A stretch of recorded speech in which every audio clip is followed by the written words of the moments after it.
Aku bisa sendiri, aku bisa hidup tanpa bantuan dari orang lain. Pernahkah kalimat tersebut terlintas di pikiranmu? Kalau iya, coba renungkan kembali, apakah kamu yakin bisa hidup sendirian tanpa bantuan siapapun? Manusia adalah makhluk sosial. Artinya, manusia tidak akan bisa hidup tanpa bantuan manusia lain.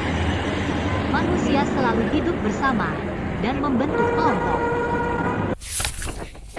Menurut pakar sosiologi, Sujono Sukanto, kelompok adalah himpunan manusia yang hidup bersama dan saling berhubungan secara timbal balik.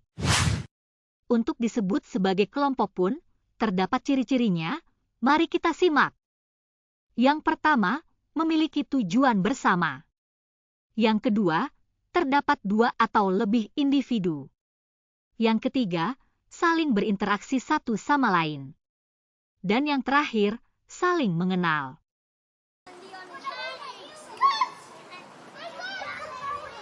Ragam kelompok sosial. Kelompok primer. Kelompok ini berfungsi memberikan dukungan sosial dan jati diri. Contoh kelompok ini adalah keluarga. Kelompok sekunder, kelompok ini terbentuk karena tujuan tertentu, tanpa melibatkan ikatan emosional yang kuat. Contoh kelompok ini adalah organisasi. Kelompok in-group. Di kelompok ini, hubungan antar anggota terjalin akrab dan damai. Contoh kelompok ini adalah komunitas suku Batak, teman sebaya, Karang Taruna dan masih banyak lagi. Kelompok outgroup. Di kelompok ini, hubungan antara anggotanya saling membenci dan antipati. Contoh kelompok ini adalah kelompok kampung A dan kampung B. Kelompok Gemeinschaft. Kelompok ini memiliki ikatan batin yang kuat dan bertahan lama. Contoh dari kelompok ini adalah warga desa. Kelompok Gemeinschaft terbagi lagi menjadi 3 bagian. Yang pertama, berdasarkan ikatan darah atau keturunan. Yang kedua, berdasarkan tempat tinggal. Dan yang ketiga, berdasarkan kesamaan pemikiran serta tujuan. Kelompok Gesellschaft. Hampir sama dengan kelompok sekunder, kelompok ini bersifat formal dan tidak memiliki ikatan emosional yang kuat. Contoh kelompok ini adalah rekan kerja kantor. Permasalahan akibat kelompok sosial. Labelisasi.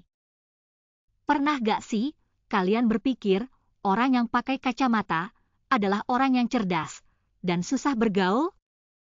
Kalau iya, berarti kalian sudah melakukan labelisasi. Apa itu labelisasi?